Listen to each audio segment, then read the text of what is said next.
A horrible curse was placed upon my girlfriend, and now she can only eat human flesh, and I am her personal butcher. It all started 2 years ago when my girlfriend, Ellen, became seriously ill. She had a hard time eating anything she normally ate. She would throw it up within minutes. At first, the doctors weren't sure what was wrong with her, theorizing it might be a stomach ulcer. But after her health continued to deteriorate, further tests revealed it wasn't an ulcer but stomach cancer. That news shattered our world. Never in a million years would we have imagined it would be cancer. Ellen was only in her late 20s, and while we know that doesn't make you immune, it certainly makes you feel like it. We lived in Buffalo, which meant we were just 30 minutes south of good, affordable healthcare. With Ellen unable to work, I made the decision to take on a second job as a night garbage collector. It didn't pay much, but beggars have no choice.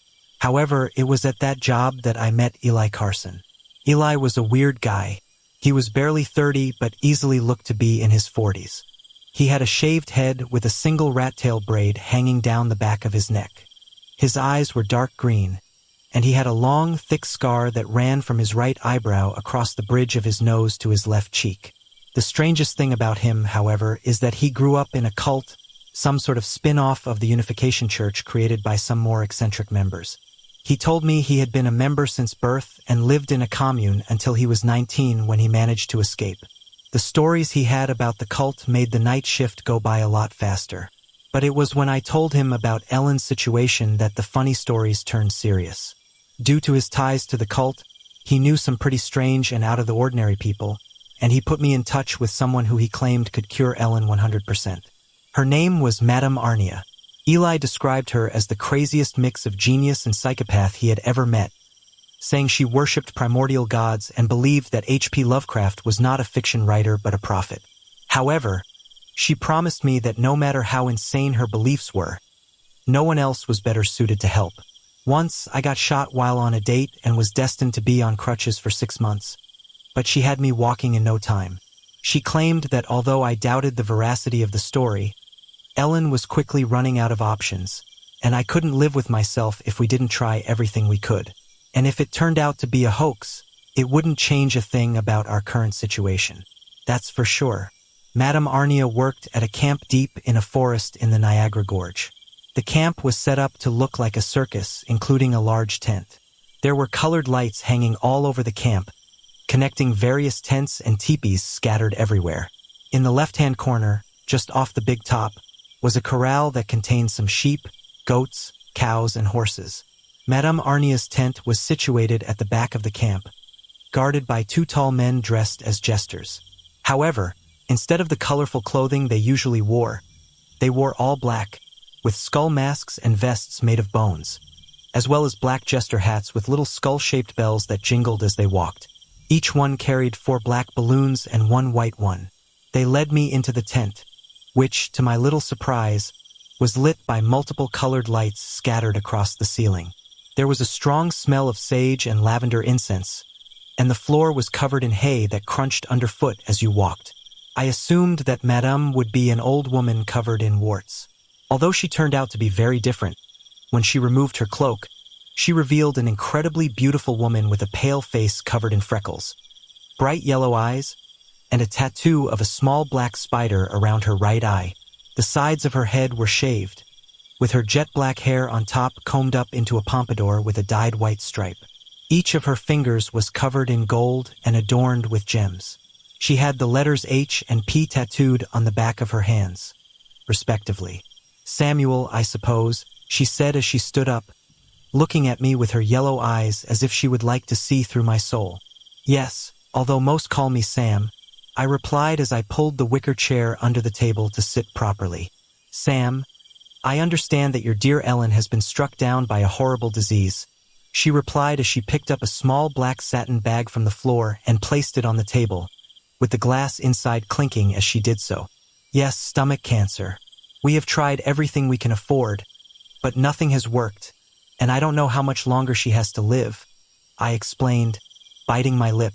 I found it difficult to talk about these things without bursting into tears. Madame fell silent with her fingers interlaced for a few seconds to give me time to compose myself. Once I did. She continued, cancer is a horrible thing to me. It is the greatest evil in our universe. It turns our own body against us and slowly kills us from within, a truly disgusting disease. People beg their God to cure them, but more often than not, neither their God nor their doctor can do anything for them, she replied as she reached into the bag and began to rummage around inside it. However, the ancients would never allow that a servant dies in such a way.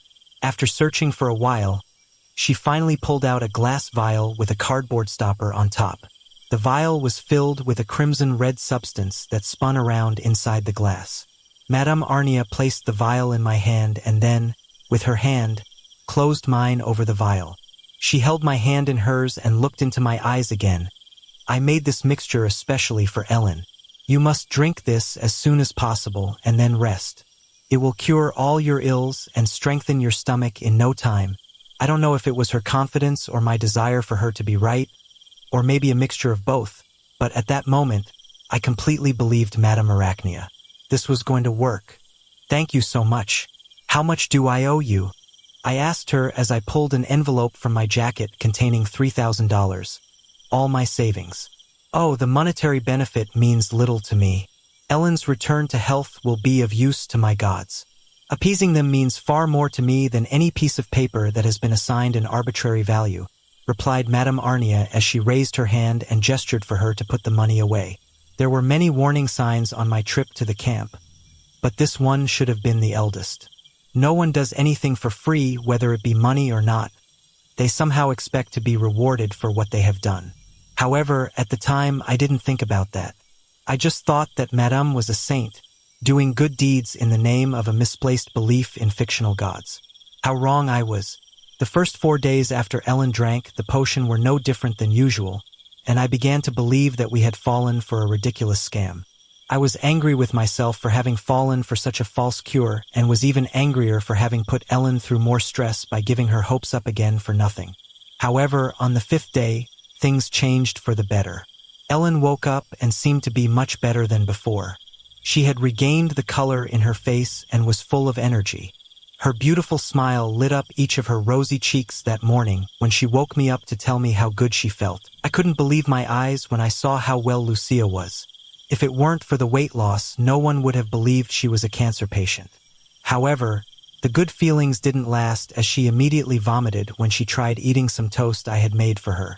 We were both surprised when she threw up, and I could see the effort Ellen was making not to burst into tears. It seemed like we had found a cure, but after she threw up, it became clear that it had just been a placebo.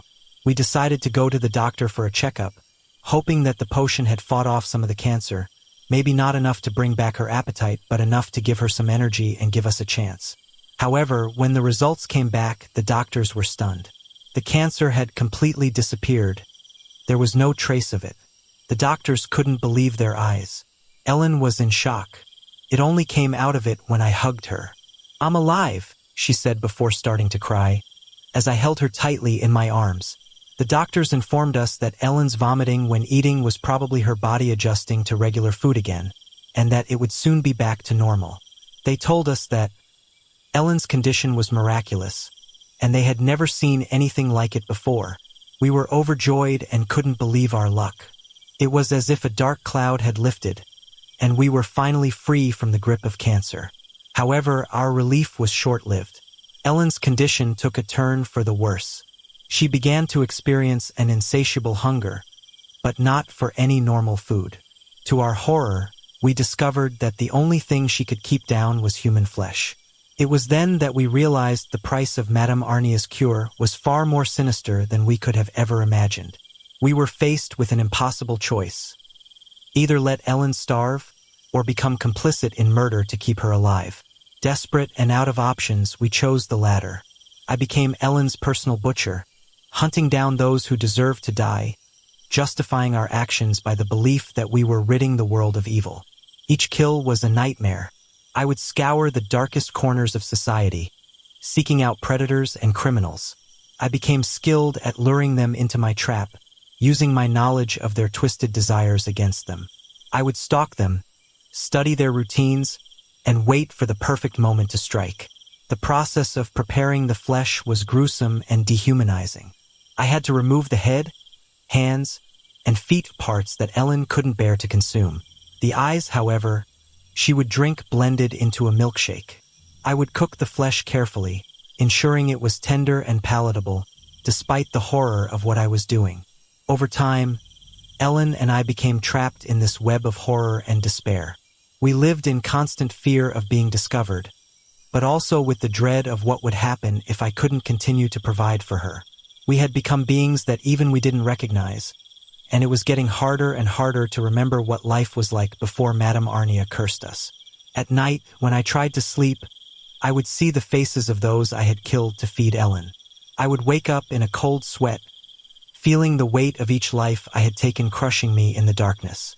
I would hear their voices, their screams, and their pleas, all forming a chorus that reminded me of what I had become. To save the person I loved, I had made a pact with a darkness from which there was no escape. But deep down in my heart, despite all the horror, I knew I would keep doing it because, no matter how twisted it was, I loved Ellen. And in this dark pact, that was the only thing that still seemed to make sense.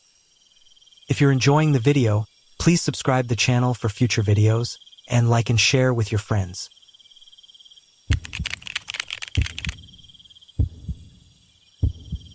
Tables and chairs were stacked up against the wall. I could barely make out a raised stage at the end of the hall. Finally, I found the double doors that led to the kitchen, partially hidden by 2 lockers. I paused for a moment, took a breath, and then pushed them open. A wave of hot air hit me like a sauna. I blinked as my eyes were immediately drawn to an industrial crockpot in a corner, wedged between 2 steel counters, one of which was filled with unlabeled cans. Something was already boiling in the large metal vessel, emitting a pungent odor. A large extractor fan hummed above, matching the head of the dining room attendant, who had her back to me. Even with her back to me, I recognized her from the interview the week before. She was stirring the contents with her sleeves rolled up to her elbows. It must be hell for my back, I thought as I wiped a bead of sweat from my forehead. Match was shouting orders over his shoulder to his staff as he grabbed a can. He sniffed it, wrinkled his nose, and dumped the contents into the large pot. I observed a woman cutting fat and sinew from large pieces of meat and carrying the scraps to Match, who, without even looking, swept the scraps off the chopping board straight into the pot and continued stirring. There was something about Match's nonchalant attitude that I found extremely off-putting. I hadn't liked it during the interview, and now I liked him even less. Last week's interview had gone well, and Match had taken me into a small, cramped office. From the start, he informed me with some pride that his title was now head chef, and that I was to refer to him as such. The term canteen manager was outdated and demeaning. He indicated that he would refer to me and my colleagues as lunch supervisors. He talked about how most of the food was cooked on-site using ingredients from the best farms around the U.S. and of the highest quality. My shift was from 12 to 2:30 p.m., and he informed me that my main responsibilities would be to cook, serve lunch to the children, and help clean up. Hopefully, I should be out by 2:30 p.m. on weekdays, except Wednesdays when I might need to stay a little longer to help take inventory. I nodded as I watched Match, a heavy-set, brutish man with short, thick arms that rested on his huge chest like it was a shelf. At one point, he tried to bring his fingers together but let out a loud gasp, inhaled deeply, coughed, and decided not to choke. I continued to watch him as he leaned forward to look at my application form. Each breath let out a soft hiss. I watched him, fascinated, as his thick pencil eyebrows disappeared into his hairline, dyed platinum blonde and tied in a tight bun. Deep wrinkles furrowed his forehead, and laugh lines surrounded his small, heavily made-up eyes. His cheeks and nose were full of red veins, probably from too much alcohol. His voice was rough and raspy with a hard tone. A stick of red lipstick on his thin, sour mouth completed the picture. He looked like he came out of an 18th century kitchen or a nightmare fairy tale. They say that at 50 years old, you have the face that one deserves, and I would bet my last cent that Match was a very unpleasant person. He must have sensed that I was watching him because he suddenly stopped, pointed to each key in turn, and said, I'll see you on Monday." He organized his papers and I stood up and thanked him. As he turned away, he yelled behind me, "Don't be late." I looked at my watch again. I had arrived just in time. A sweaty Rosa quickly approached me. "Today, you won't be cooking. You will only be serving," she informed me as she wiped her hands on her apron. "Excuse me," she said, and I stepped aside as a woman walked by with a huge tray. I felt the heat emanating from the stoves. I counted 6 women dressed in aprons and hairnets, baking, boiling, and frying, generally cooking up a storm. None of them spoke or smiled. Their faces were slack, devoid of emotion. Their actions were precise and meticulous, and the speed at which they worked was impressive, like a well-oiled machine. I hoped I wasn't the faulty cog. The large metal table in the center was piled high with fresh produce, which the women soon distributed amongst the pots, pans, and ovens. The counters were quickly filling with dishes of all kinds. A woman twice her size as Match, with bright red hair, pushed me aside. She placed a stool in front of Match and gave her a hand to get up. Match clapped her hands, ordering the staff to assemble for an impromptu meeting. She didn't even bother to introduce me to the rest of the team, which I thought was quite rude. It was as if I didn't matter at all. The small group of women stared at her as she gave instructions on what to serve and what not. How much? Cuoco, her assistant and second in command, Clara, watched us as if she were a sergeant major. She looked even more unpleasant than Match, with her bright red hair pulled back in an even tighter bun. She stood behind Match with her arms crossed. I looked at my colleagues. I couldn't believe I was part of this army of obese, miserable people, and I prayed I wouldn't be there long enough to acquire an ounce of their proportions. Considerable, even the younger ones were overweight and miserable looking. After the extensive union, they threw me a hairnet, a pair of rubber gloves, and an apron that was 3 sizes too big. A frenzy of activity began as the staff rushed to place piles of food on the center table. They brought out chairs and the women sat down. A young woman I hadn't noticed before, probably because she was so small and was hidden behind the bulk of her colleagues, led me to a chair next to her. "Eat everything they give you," she whispered. "They don't like it when you don't eat." I asked why, and the girl shrugged nervously and took the plate Clara offered her. I looked at the food that had been served to me. The plate wasn't very big, but the amount of food piled on it was ridiculous. I looked around as the other women ate. No one spoke except Clara and Match, who laughed and gossiped as they stuffed their mouths without a care who was listening. The rest of the women ate in silence. "You'll have to do better than that," he whispered. Match was in my ear, looking disapprovingly at my plate, barely touched. "Here, no food is wasted, young lady," she said with a biting tone. I nodded, and she embarrassedly took the plate from me, giving me a dirty look before throwing the contents into the trash and muttering something about stuck-up students. The shutters to the children's dining hall opened, and I watched as dozens of children filled the dining hall, taking a plate from a side table and shyly approaching the hot air. Match had transferred some of the contents of the industrial pot to 2 smaller pots on wheels. Clara carried one of the pots over to the service counter and yelled at me to serve the stew. Match pushed the young woman who had spoken to me during lunch. "Hey, Angie, don't just stand there. Serve the vegetables." I watched over my shoulder as the women wheeled carts filled with roast chickens, potatoes, carrots, gravy, and hams into the dining hall. I watched as they carried the feast past the children to the stage where the teaching staff sat, the headmistress in the center, smiling like a magnanimous goddess. I raised an eyebrow and looked down at the dark contents of the pot meant for the children. I took the plate from a small child and stirred the stew with my large ladle. It smelled horrible. I wrinkled my nose and looked apologetically at the boy as I ladled out some of the stew. I gulped as a piece something fell into the center of his plate. It looked like meat. The boy blinked a few times and thanked me. Angie stood beside me, serving up some pale beans, while Clara completed the meal with a lumpy mash, which she squished onto the boy's plate. And hay escaped my lips involuntarily. Angie nudged me and coughed. I swallowed the rest of the sentence, furious, as the rude Clara nearly knocked the plate out of the boy's hands. The poor boy suddenly felt an overwhelming feeling of contempt for Clara and Match. I gripped the serving spoon tightly and held my tongue. For the next hour, I served the stew and talked to the children, asking them how they were and if they liked their lunch.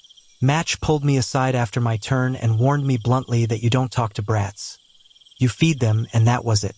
It horrified me, and I was almost in tears as I sat in my car outside the school. In the first place, Oliver Twist, I would have refused that disgusting concoction they called food. Secondly, the way they treated the children, you wouldn't even treat an animal like that. Thirdly, I wasn't stupid. I had noticed all the fresh produce available. How could they have produced such rubbish with such good ingredients at their disposal? I saw Angie come out the side door and waved at her with the horn. She came quickly over, casting furtive glances over her shoulder. I rolled down the window and asked if she wanted a ride. She nodded and quickly climbed in beside me. She only spoke to tell me her address and to thank me when she got out of the car. I wanted to ask her but didn't dare, unsure if she would run to tell Match and report me. It was hard for me to get back the next day. I tossed and turned all night. Even if the food was up to par, that didn't give them the right to treat the children like second-class citizens. The food they had served us and the teaching staff had smelled and looked delicious, very different from what they served the children. Maybe it had been a bad day. I consoled myself. Turned out it wasn't a bad day, but an everyday occurrence. The delicious fresh ingredients were used to prepare food for the teaching and kitchen staff, while the children's food instead consisted of sometimes grease scraps and bones thrown into the pot with cheap cuts of meat and low-quality products from God knows where. I wasn't sure what was in the unlabeled cans, and I wasn't sure I wanted to know. Over the next few days, it was hard to ignore the kitchen staff stuffing food into bags and car boots. I was encouraged to take whatever I wanted, but I politely declined. Angie started to open up to me more as I took her in after shift. She told me that Match and Clara had run the kitchen for over 20 years, and what they said was law. She had noticed that they bullied and coerced staff into overeating, cutting some down to tears, but surprisingly, no one complained or reported their treatment. It was a toxic environment, and anyone who might feel sorry for the canteen managers under Match only had to see how they were also cruel to the children, especially after Match or Clara gave them a telling off in front of their bosses. They would vent their frustration on the children. I didn't notice any guilt when it came to stealing. By my second week, I had had enough of the staff's utter disregard and dislike for children, coupled with the continued stealing and the disgusting food they served them. It was too much for me. During the first week, they pretty much left me alone regarding food, but from the second week onwards, the pressure increased. Finishing my shift on Tuesday, I dropped Angie off at her house and went to mine and took a shower, already bubbling with filth. I couldn't be a part of this anymore, no matter how much I needed the money. I made the decision to quit. I would leave a message saying I wouldn't be back and drop off my keys at an agreed time. I growled, realizing my phone was in my bag. I should have left it at school. I looked at my watch. It was after 7 p.m. I remembered a hit to the floor just as we had finished our luxurious lunch. Clara had pushed me towards the service counter. I didn't have time to check if I had dropped anything. I grabbed my car keys, assuming those troglodytes would have already gone home. I would go inside, grab my phone, and drop off the keys at the same time so I would avoid having to go back and face that beast of a Match. I didn't care if they paid me or not. I would survive. I parked a few doors down from the school and waited a moment, making sure everything was clear. I snuck sideways and noticed the door of the dining room was open. Without much thought, I walked through the dimly lit dining room and stopped, hearing the loud racist voices of Clara and Match coming from the kitchen. I tiptoed to the door and looked through the small fogged-up window. Both of them were standing at the back counter near the industrial pot, throwing ingredients in. What the hell were they still doing there, cooking at this hour? I saw Clara place a cardboard box on the counter, and she opened the flaps. Match took a look, and they looked at each other and laughed. He craned his neck and spied my phone under the table. I looked back at the women and then heard Clara tell Match she was going to the liquor store to get some beer. I ran and ducked between the lockers near the kitchen door. Clara's heavy footsteps echoed oddly in the hallway as she passed me, noticing my presence. Then the outside door slammed shut. I counted to 10 and then slipped in. Match hummed to herself, doing something with the box. I kept my eyes fixed on her back, wide as I approached the center table. I looked at Match and then froze. Between closed my eyes and blinked quickly, Match had entered her hand in the box and pulled something out. I wasn't sure what I was looking at, but it looked like a dead cat. I let out a small match, and she spun around, still holding the dead animal. Her eyes half closed. "What do you want?" she growled. She didn't try to hide the animal. She just laughed as she followed my gaze. "Oh, come on, honey. It's just a cat, and it's fresh. It died this morning. What the hell are you doing?" I asked, afraid of the answer, hoping it wasn't what I thought. "What do you think I'm doing? Can't you serve cats to kids? You're gonna make them sick," I said weakly. Her voice seemed shocked at the suggestion.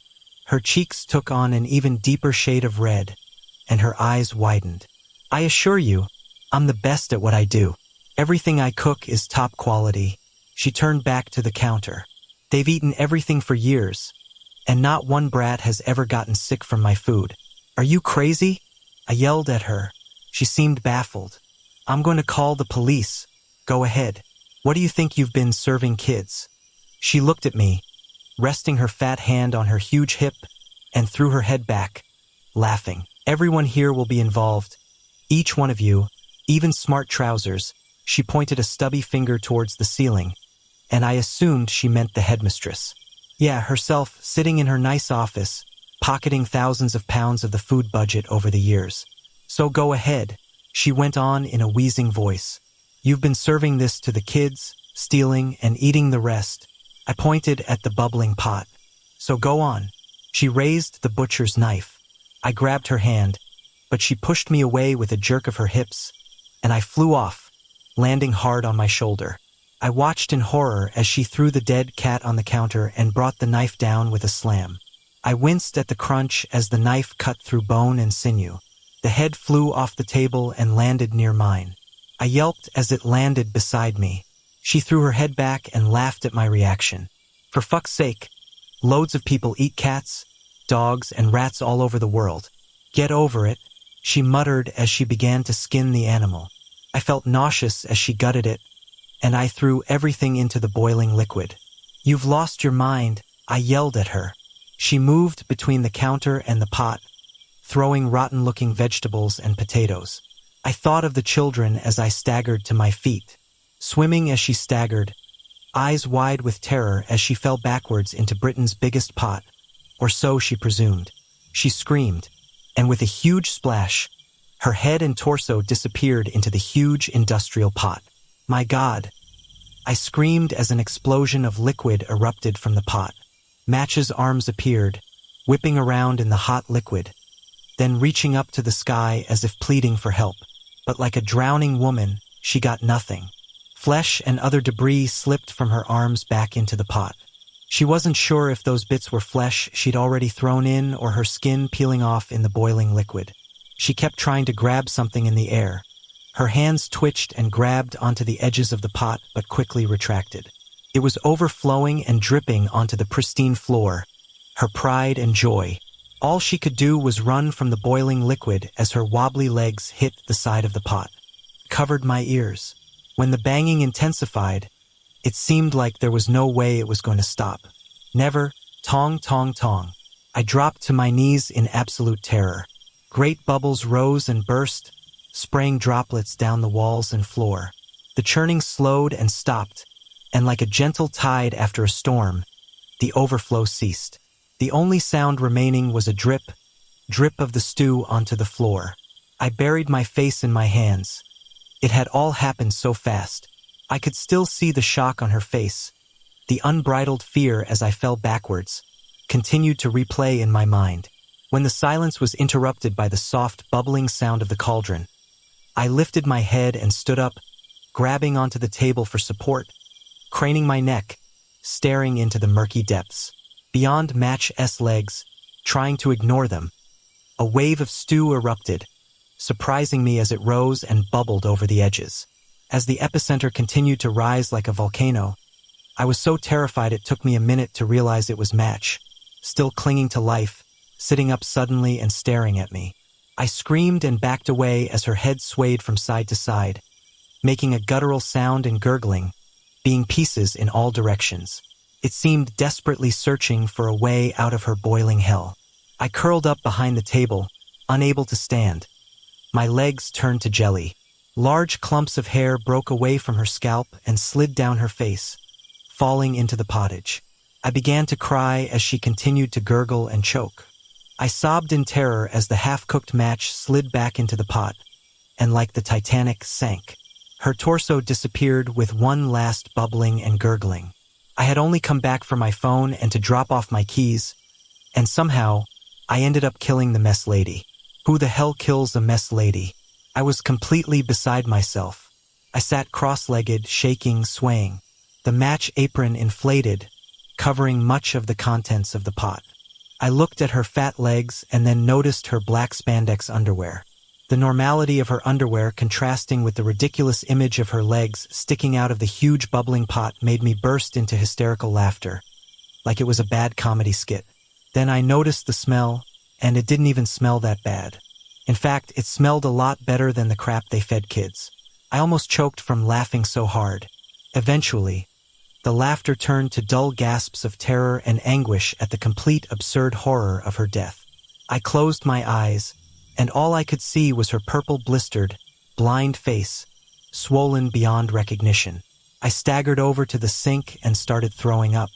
As I turned on the faucet, I poured cold water on my face, and my head started to clear up. I drank some water too because my mouth was dry. I needed to call the police. With difficulty, I pulled my phone out of my pocket, then stopped. I heard the dining room door open and close. I heard Clara's cheerful voice calling Match and saying she got a deal on 12 beers. I snuck out as Clara's screams covered my exit. I left the crime scene, leaving Match bubbling in the big pot, industrial, the biggest pot in the whole of the UK. I don't remember the way home. I know I didn't sleep that night. I was terrified, thinking the police would turn up and arrest me. I sat in front of the TV in shock, thinking about Match and replaying the horrible sequence of events over and over. Several times, I picked up the phone, sure that Clara had called the police. Maybe I should turn myself in. Then I got angry, thinking about how Match deserved what she got for how she treated the kids. I didn't kill her. It was an accident. Why complicate things? The next morning, I decided to call in sick and give myself time to think. I must have paled, hearing Match's raspy voice on the answering machine. I gritted my teeth and left a message in the firmest voice I could. The days passed, and Ritual Park Elementary School was on the news. They closed the school pending an investigation. I was glued to the TV. I didn't even bother going to college. I was terrified and jumped every time the phone rang or there was a knock on the door. Days later, arrests were reported and embezzlement at the school. The principal and some of the teaching staff were detained for questioning. The police finally got to me. I was shaking as I opened the door for them. They questioned me about the relationship between Match and Clara, asking if there was some kind of feud between them. I said no and asked why. They explained to me that Clara had been arrested on suspicion of murder. They told me they might need me for further questioning, but probably not, as I hadn't been there long, and they walked away. I felt relief, as if it was divine intervention, but at the same time, I was confused as to why Clara had been arrested for a murder she clearly hadn't committed. I called Angie, who burst into tears.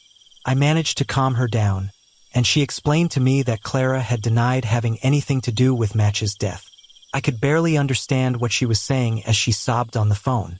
Instead of calling the police, Clara had proceeded to clean the kitchen, destroying any evidence that could have corroborated her innocence.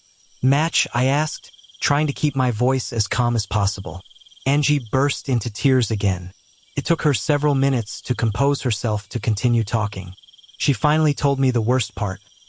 Clara found and freaked out under the influence of alcohol. She continued cooking. I explained, my voice cracking. She says she didn't know what else to do. She hadn't tried even to take her out of the pot. She just kept cooking. You know what do you mean? Something smelled out of the ordinary? I'm sorry, Angie stuttered, as if she couldn't find the right words. It's okay, Angie. I know what you're trying to say. I comforted her, although I myself was on the verge of panic. Well, if it hadn't been for him, Clara probably would have kept serving match. Angie's voice dropped to a whisper. But worse still, she swallowed hard as if she couldn't bear the thought of telling me the rest. What's the worst? I insisted, feeling a shiver run down my spine. Angie sobbed again before continuing. For those 3 days, the children couldn't get enough. They loved the stew. They came back for more and even repeated. They kept asking for seconds and even thirds. They loved it. I was speechless with terror and repulsion, with a lump forming in my throat. The image of the children eating that stew, laughing, enjoying it, made me nauseous. The park primary ritual school had been closed while the investigation continued, and the horror of what had happened there surpassed any nightmare. After hanging up with Angie, I sat in silence with my face between my hands, trying to comprehend everything that had happened. I remembered the last look I took at Match as I snuck out of the building, his legs sticking out of the giant pot like a grotesque parody of something that should be simply impossible. That night, I finally fell into bed, exhausted. I closed my eyes, but every time I tried to sleep, the images came back. Match's face, his red and blistered skin, his terrified eyes as he sank into that boiling hell, and then the children. I couldn't forget their happy little faces, totally unaware of what they had been served. Over time, the story lost strength in the news but never in my mind. I knew that I could never erase what I had seen or what had happened in that kitchen. Weeks passed, but the image of Match and the knowledge of what had happened would not leave me alone. I tried to move on with my life, but guilt and disgust seemed to lurk in every corner. Sometimes when I went out into the street or passed by a school, I saw children playing, laughing, completely oblivious to the horror that had been experienced at Ritual Park Primary. I wondered if some of the little ones who had eaten at that dining room would still be talking about the best soup they had ever tasted without having any idea of its true origin. I tried to concentrate on my studies, my daily activities, but the repulsion haunted me from time to time. I received messages from Angie, small texts to see how I was. She herself had left work and was in a similar situation, trapped in nightmares with a mixture of fear and remorse. The experience had marked us for life. One day, I received an unexpected message from Angie. "I want to talk in person, something urgent," it said. We met at a cafe on the other side of the city. We were both paranoid that someone could see us together. We sat at a table in the back where there was barely any light. "I have been doing some research on my own," she began, whispering as if she were confessing a sin. "About what Match and Clara did. There are things that don't add up." I shuddered. The idea of knowing even more about that place terrified me, but at the same time, I couldn't stop listening to her. "It seems that the director had been in this for years," continued Angie. "It was not just about saving money, diverting funds for their own benefit. It seems that there were more people involved. I managed to access some documents that indicate that they knew what they were serving, and that some of them benefited from those children eating that food." I looked at her horrified. "What do you mean, benefit? Who? That's crazy, Angie. I don't know exactly, but I found emails and letters that talked about experiments, something about the effects of certain types of food on the child population. I don't know where the meat they used in the kitchen came from, but I don't think it was just the waste and the works that we found." I felt my stomach turn. This went far beyond what I had imagined. "I can't. I don't want to know more. I just want to leave this behind. Forget what happened. I too. Believe me. But I can't get out of my head what those children ate." Angie shuddered, taking a sip of coffee to try to calm down. "Maybe it would be better to report this, talk to the police, and tell them everything." I shook my head immediately, feeling my anxiety increase. "And tell them that the person in charge of the cafeteria fell into a giant pot and ended up cooked? No one would believe us. It would only drag us down even more into this nightmare. And the truth is, I don't even know if I want to face the reality of what that implies." We stayed silent, trapped in a spiral of horror and guilt. Finally, Angie nodded with resignation. We both knew that despite our doubts, trying to talk meant risking too much. We had no solid evidence, and the little we knew seemed like something out of a horror movie. We said goodbye with a quick hug and walked away in opposite directions, knowing that we probably wouldn't talk about it again. With each step, I repeated to myself that I should try to forget, but deep down, I knew there was something rotten, something sinister in the past of that school, and that our experience was only a small part of an even darker truth. Time passed, and although I could never forget, I managed to move on, carrying the weight of what happened, trying not to look back. But in the moments of silence, in the shadows of the night, I always heard again the bubbling of that gigantic pot and the pounding of Match's legs, like a persistent echo of that nightmare that would never completely leave me.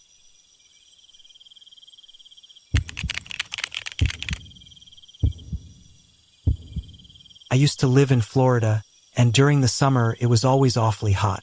So, at night, I would leave my window cracked just enough to let a cool night breeze into my room.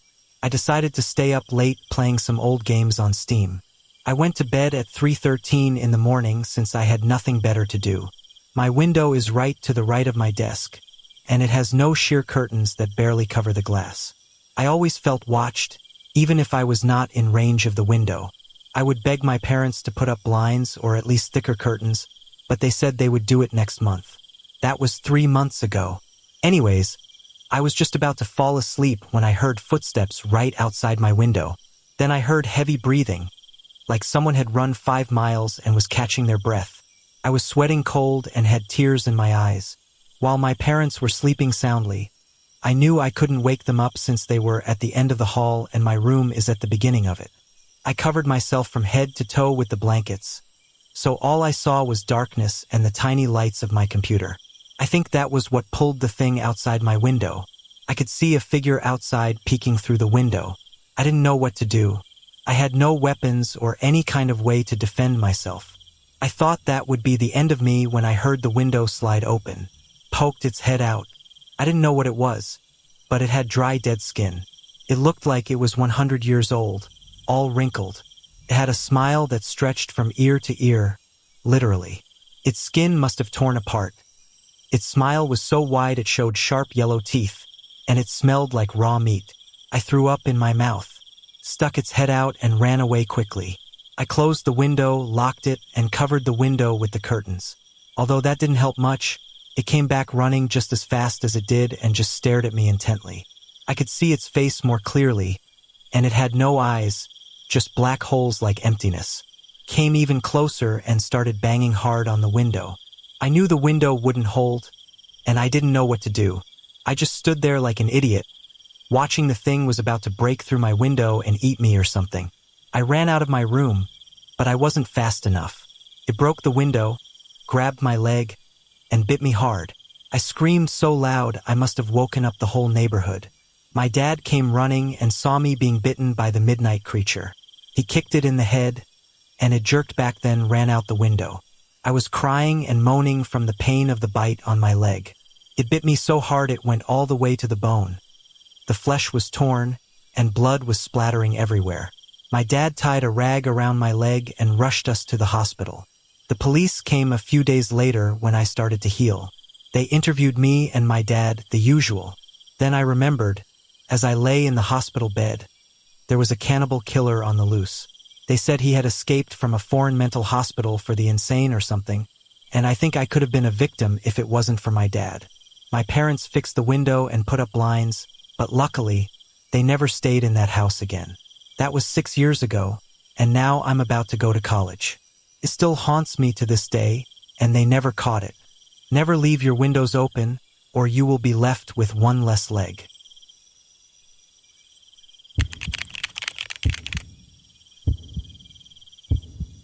I still remember that spring day when everything in the town seemed perfect, and the smells of freshly cut grass and fresh flowers mixed with the warmth of the sun. It seemed like just another day, one of those where one doesn't expect anything out of the ordinary. No one would have imagined, not even in their worst nightmares, the dark secret that was hidden behind the calm appearance of one of our most discreet neighbors. My neighbor, Gerard, was a reserved man, one of those who barely greet you with a slight nod when you cross paths on the sidewalk. There wasn't much to say about him other than that he was someone who didn't cause problems. He was married to Juliet, a kind and always smiling woman, and they had 2 small children, a boy and a girl, no more than 6 or 7 years old. From the outside, they seemed like an ordinary family.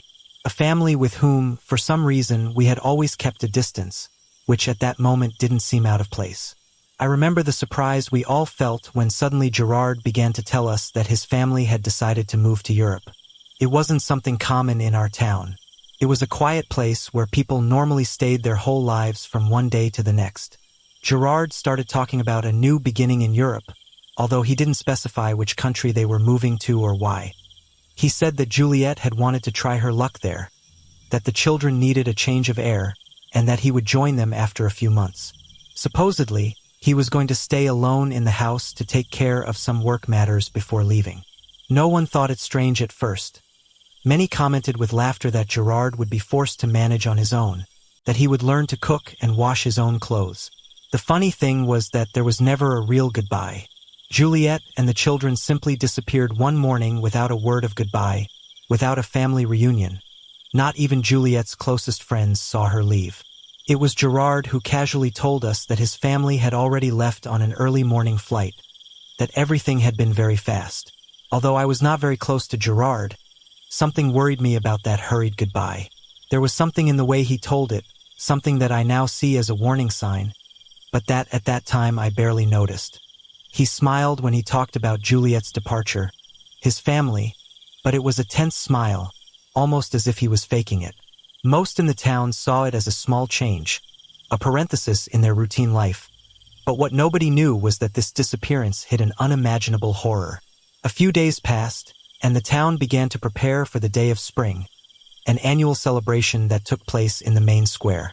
It was a simple event but had a special meaning for all of us. People came out in their best clothes.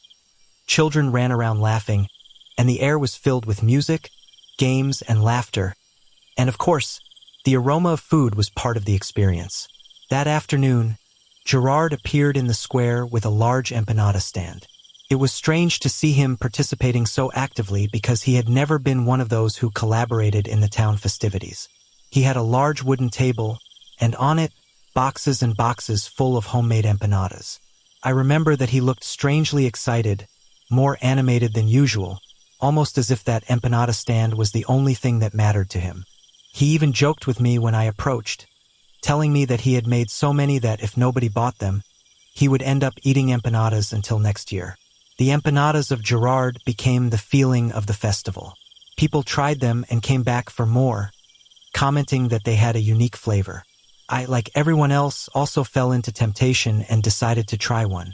It was in the first bite when I felt something strange. It was as if the flavor did not match the texture of the meat. It had a bitter aftertaste, and although I did not know how to describe it, it seemed unusual to me. Even so, I attributed it to some strange seasoning or to the fact that Gerard had used a less common meat, perhaps to make them special. Everyone was excited, and little by little, I let myself be carried away by the atmosphere. The strange thing was that Gerard did not seem to eat any of the empanadas. He was there behind the table, watching the people while he ate with an expression that I now interpret as something very close to pride. I do not know how I did not realize at that moment that something was out of place. I looked at him several times and noticed how his eyes followed each movement of the diners, as if he was waiting for a reaction, something beyond a simple approval. After the festival, the town returned to its normal rhythm, but there was something in the atmosphere that did not quite fit. I did not see Gerard again in several days, and his house seemed deserted. From time to time, I would pass in front of his garden and notice that the weeds had begun to grow, as if nobody took care of it anymore. The place was strange because Gerard had always been very meticulous with the maintenance of his house. However, I thought that maybe he had to stay home after the hustle and bustle of the festival. After all, we were not close enough to worry. One day, while I was at the supermarket, I heard some people talking in low voices. It turns out that Juliet's mother, Gerard's wife, had been asking about her. She had not heard from her daughter or her grandchildren in weeks, which seemed very strange to her. She had tried to call them, but they never answered. In her desperation, she had even gone to the police station to report the disappearance of her daughter and her grandchildren. At first, nobody gave it too much importance, thinking that perhaps it was a simple communication problem. But Juliet's mother insisted, assuring that something was very wrong. that her daughter would never leave without at least sending her a message. It was then that the police decided to investigate further, and what they discovered put the whole town on alert. They began tracking down the supposed flight that Juliet and the children had taken to go to Europe. They checked passport records and airline passenger lists, but there was no sign that Juliet or the children had left the country. Gerard's story began to fall apart, and he himself seemed to have no clear answers when the police questioned him. Rumors began to spread like wildfire. They said that Gerard had been lying, that he had made up the whole thing to cover up something much more sinister. When the police began to pressure him, he remained calm at first, insisting that his family had left the country and that they were simply adjusting to their new life. But the evidence against him continued to accumulate, and soon it was impossible to sustain the lie. Finally, one morning, the police showed up at his house with a search warrant. The whole town watched from afar, astonished and terrified. The news spread in a matter of hours. The police had found bones buried in the back garden. There was no doubt about what had happened. What they found was chilling. Gerard was not only a murderer but had also buried them right there, a few meters from where he lived. The horror did not end there. When they interrogated him, Gerard confessed something even more disturbing. He had used the flesh of his wife and children to prepare the empanadas that he sold at the festival. According to his statement, one day while he was getting rid of the bodies, he had the macabre idea of trying the meat. He said that when he tried it, he discovered a unique flavor, something that seemed so good to him that he wanted everyone in the town to experience it during the festival. While he watched everyone eat, he secretly enjoyed his macabre work. The worst of all was that he never clearly explained why he did it. When they asked him, his only answer was an empty smile and a phrase that still torments me. He wanted everyone to share that experience with me. He said he wanted to see how far he could go, that the act of preparing those empanadas had given him a feeling of power. He did not even show remorse. Gerard was arrested and tried, but the fear that he sowed in our town never disappeared. For months, the families avoided talking about what happened, and the few who had eaten his empanadas encountered constant nightmares. It was as if the evil that Gerard had unleashed haunted us in every corner of our quiet community. To this day, no one really knows what drove Gerard to commit such an atrocity. No one understands what kind of darkness can lead someone to not only kill their family but use them as food for the rest of their neighbors. Gerard's house was abandoned, a reminder of the horrors that can hide behind the most common facade. That is how that spring ended in our small town, in a story that we all wish to forget, but that we can never erase from our minds.